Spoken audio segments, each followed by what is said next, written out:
Hello दोस्तों, आपका SKS education point में यूट्यूब चैनल पर आप सभी विद्यार्थियों का हार्दिक स्वागत है। आज हम करेंगे मेवाड़ का पार्ट 3, यानी हमने गोहिल वंश की उदय से लेकर जहाँ से वह गोहिल वंश की स्थापना करता है और रावल रतन सिंह तक की बात हमने पिछली क्लास में कर ली थी और पिछली क्लास का लिंक आपको डिस्क्रिप्शन में दे दिया जाएगा।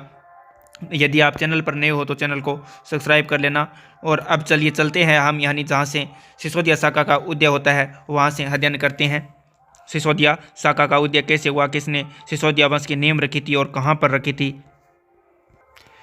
यानी गोहिल वंश का संस्थापक था गोहिल वंश का संस्थापक था गुहादित्य, और रावल शाखा थी, ये रावल शाखा कहलाई थी। छेमसिंह का यानी रणसिंह का पुत्र था छेमसिंह। छेमसिंह के बाद की शाखा है वो रावल कहलाए थे। और 1303 तक रावल शाखा ने शासन किया था और 1301-3 में चित्तौड़ पर आक्रमण कर देता है अलाउद्दीन खिलजी और 1303 में शाखा होता है चित्तौड़ का प्रथम शाखा। यानी चित्तौड़ का तो प्रथम शाखा था लेकिन राजस्थान का दूसरा शाखा था, ये दूसरा शाखा था। और यहाँ पर चित्तौड़ को जीतकर अलाउद्दीन खिलजी है वो अपने पुत्र खिज्र खां को चित्तौड़ का प्रभारी नियुक्त कर देता है। और फिर अलाउद्दीन खिलजी को कुछ भय हुआ और इसके भय में आकर किसी के भय में आकर इसने मालदेव सोनगरा को प्रभारी नियुक्त कर दिया और मालदेव सोनगरा को चित्तौड़ के सैनिकों ने मार दिया था। और फिर 1326 में जैसा चौहान को चित्तौड़ का प्रभारी बनाया गया था। और राहप यानी रणसिंह का पुत्र था राहप, राजा रणसिंह का पुत्र था राहप। वो सिसोदा ग्राम का ठिकाना यानी सिसोदा गांव या ठिकाना था एक, उसका प्रभारी था राहप। और राहप का पुत्र था अरिसिंह, राहप का पुत्र था अरिसिंह और अरिसिंह का पुत्र था अमीर सिसोदिया। यानी ये छापामार तरीके से युद्ध करता था, छापामार यानी किसी विद्रोही पर छापामार युद्ध करता था। और यहाँ का चित्तौड़ का प्रभारी यानी चित्तौड़ इस के समय यानी हमीर सिसोदिया के समय चित्तौड़ है वो तुगलक वंश के अधीन था। यानी तुगलक वंश के अधीन होने के कारण यहाँ का प्रभारी 1326 में अलाउद्दीन खिलजी ने 1326 में यहाँ का प्रभारी जैसा चौहान को नियुक्त करता है। और राणा हमीर सिसोदिया वो जैसा चौहान को से युद्ध करता है और चित्तौड़ को जीत लेता है 1326 में 27। और फिर यहाँ पर यानी चित्तौड़ को पर आ जाता है और चित्तौड़ पर अपना शासन करता है। और यहाँ पर अलाउद्दीन यानी हमीर सिसोदिया ने शासन किया था 1334 से 1364 तक। यानी पूछा जाए कि हमीर का शासन काल क्या है अमीर सिसोदिया का, और सिसोदिया वंश का संस्थापक पूछा जाए तो भी हमीर सिसोदिया होगा। और सिसोदिया वंश का हमीर राणा हमीर है वो 1334 से 1364 तक शासन करता है। और दिल्ली के सुल्तान मोहम्मद बिन तुगलक ने आक्रमण किया था इसके समय, यानी हमीर सिसोदिया पर मोहम्मद बिन तुगलक ने आक्रमण किया था और सिगोली का युद्ध हुआ था। और कीर्ति स्तंभ में अमीर सिसोदिया को कीर्ति स्तंभ में विजय यानी कीर्ति स्तंभ है वो एक प्रशस्ति है, उसमें विषम घाटी पंचानन कहा गया है अमीर सिसोदिया को। यानी विषम घाटी पंचानन कैसे कहा गया है अमीर सिसोदिया को कहा गया है। और कुंभा की रचना है रसिक प्रिया में से वीर राजा की उपाधि दी गई है। वीर राजा की उपाधि किसे दी गई है, हमीर को दी गई है। और हमीर के वंशज है वो सिसोदिया कहलाए थे। यानी सिसोदिया वंश का संस्थापक है वो हमीर था और हमीर के वंशज ही सिसोदिया कहलाए थे।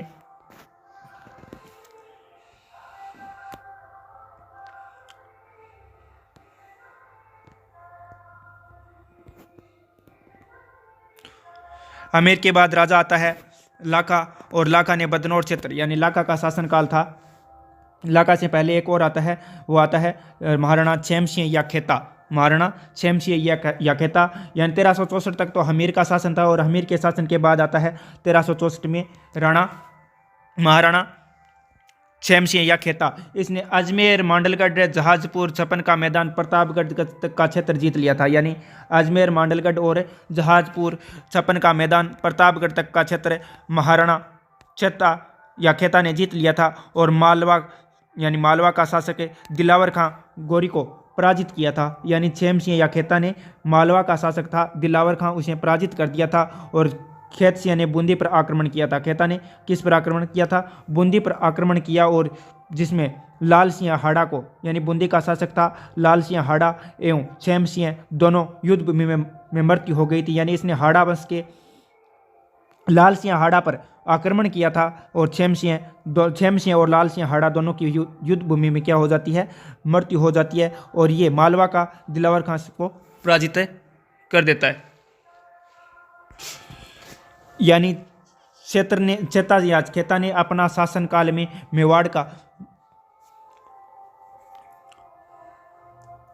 मेवाड़ के क्षेत्र को बढ़ाया था। अजमेर, मांडलगढ़, जहाजपुर, छप्पन का मैदान तक अपना शासन स्थापित कर लिया था। और मालवा का शासक, यानी यहाँ पड़ता है मालवा और मालवा का शासक था दिलावर खां यानी मांडू या मालवा का शासक था दिलावर खां। इसे पराजित कर देता है।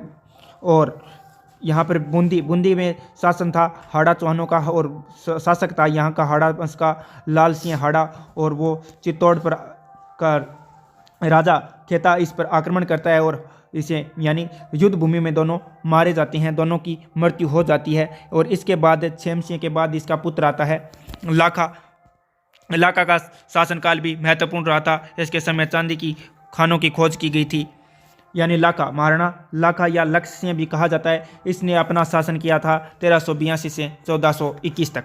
यानी राणा लाखा ने अपना शासन किया था मेवाड़ में 1382 से लेकर 1421 तक। बदनौर क्षेत्र जीता था, मेवाड़ का विस्तार किया था। यानी बदनौर क्षेत्र को जीतकर मेवाड़ का विस्तार करने वाला कौन था? तो महाराणा लाखा था। और इसके समय जावर की खानों में से व्यापक रूप से शीशा व जस्ता का कारखाना खोजा गया और खनन किया गया था। और आर्थिक संपन्नता बढ़ी और व्यापार भी विकास हुआ।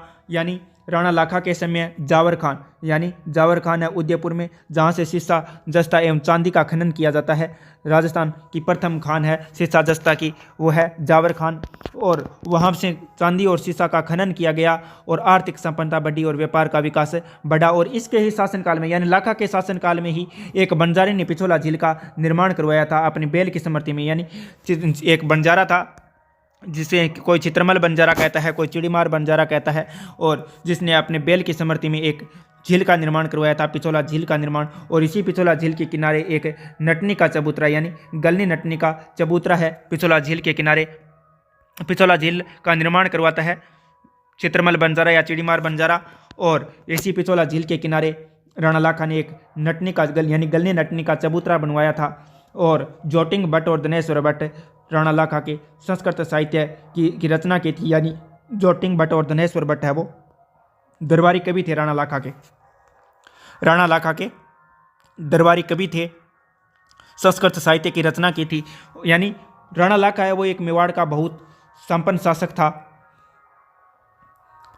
और लाखा के एक पुत्र का नाम था राणा चुंडा, यानी राणा चुंडा लाखा का पुत्र था। और इसके समय मारवाड़ का शासक यानी मंडोर का शासक था रावचूड़ा के एक पुत्र थी हंसाबाई और एक इसका भाई पुत्र था रणमल। हंसाबाई का भाई था रणमल, और रणमल ने अपनी बहन हंसाबाई का रिश्ता भिजवाया था राणा चूड़ा के पास।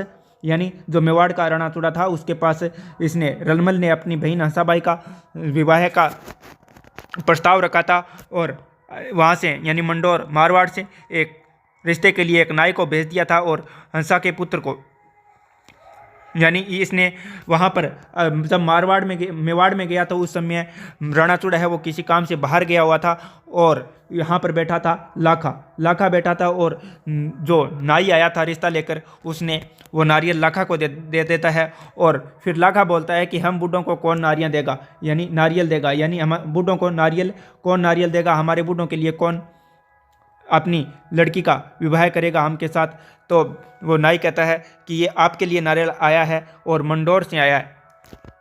रणमल ने भेजा है अपनी बहन हंसाबाई के लिए और वो रिश्ता हो जाता है। और फिर एक शर्त रखी जाती है कि जब भी मेवाड़ का, लेकिन राणा लाखा एक बूढ़ा था और हंसाबाई एक जवान लड़की थी, तब एक रणमल ने एक शर्त रखी थी हंसाबाई कि जब राणा लाखा के बाद का जो शासक बनेगा मेवाड़ का वो राणा लाखा के बाद जो मेवाड़ का शासक बनेगा वो हंसाबाई की से उत्पन्न संतान ही बनेगी।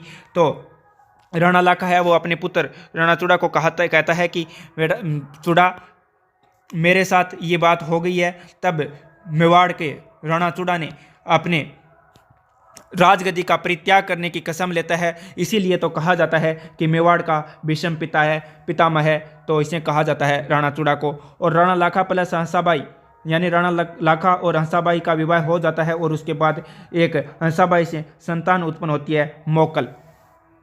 और मोकल के बाद जब राणा बूढ़ा हो जाता है, बाद में इसने आदेश दिया था कि आगे से कोई भी जागीर यानी मोकल को शासक नियुक्त कर देता है, और राणा चूड़ा है वो यहाँ से मेवाड़ से चला जाता है और फिर वापस आ जाता है लास्ट समय में।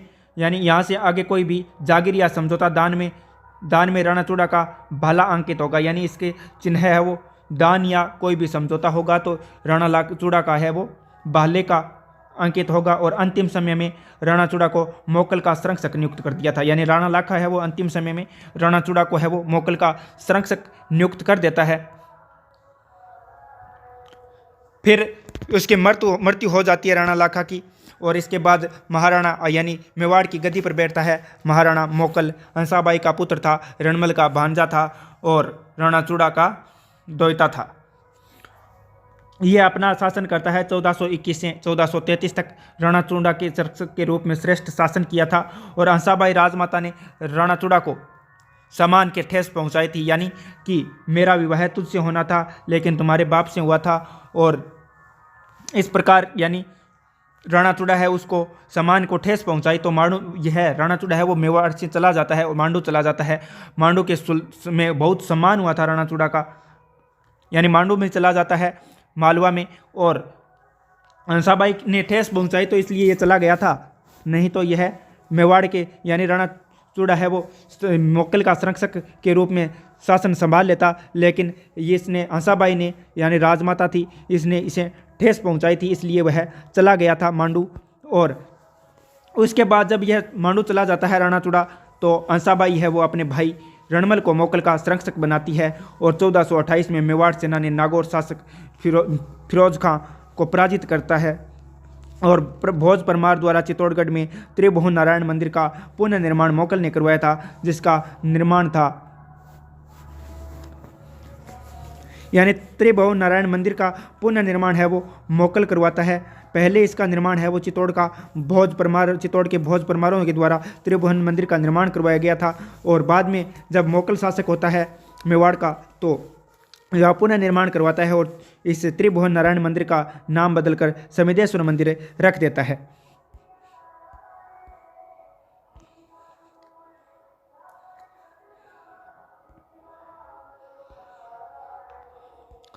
और बप्पा रावल द्वारा कैलाशपुरी यानी बप्पा रावल ने कैलाशपुरी में एक लिंग जी का मंदिर बनवाया था, उसके चार दीवारी का कार्य राणा मोकल ने करवाया था, यानी राणा मोकल ने करवाया था चार दीवारी का कार्य। और इसका सेनापति था चाचा, और मेरा इसकी माँ थी खाती, और जिलवाड़ी में मोकल की हत्या कर देते हैं ये महबा पंवार के साथ मिलकर। अहमदाबाद का था महबा पंवार, और जिलवाड़ी में मोकल की हत्या चाचा और मेरा ने की थी।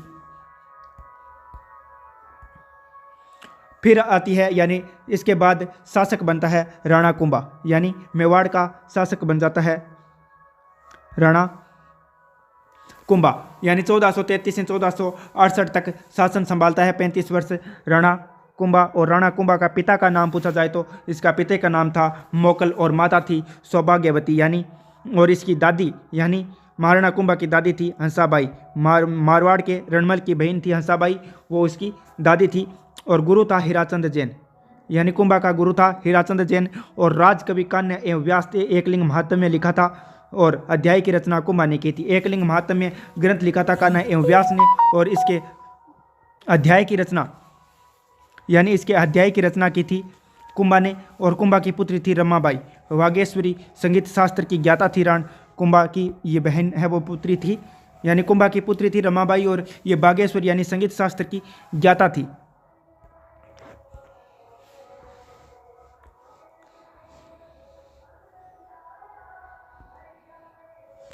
कुंभा की उपाधियाँ, यानी कुंभा ने अनेक उपाधियाँ धारण की थी। कोमलगढ़ प्रशस्ति एवं रसिक प्रिया में बताया गया है कि इसने महाराजा धीराज राव राय या राणे राय की उपाधि धारण की थी। राणा रासो साहित्यकारों का आश्रयदाता होने के कारण राणा रासो की उपाधि दी गई थी इसे। और राजगुरु यानी राजनीतिक सिद्धांतों में का गुरु होने के कारण राजगुरु कहा गया था, और महादानी होने के कारण इसे दान गुरु कहा गया था, यानी दानी होने के कारण इसे दान गुरु कहा गया था। और हाल गुरु यानी गिरी पहाड़ी दुर्गों का स्वामी होने के कारण इसे हाल गुरु कहा गया था, और गुरुओं का गुरु यानी परम गुरु कहा गया था इसे।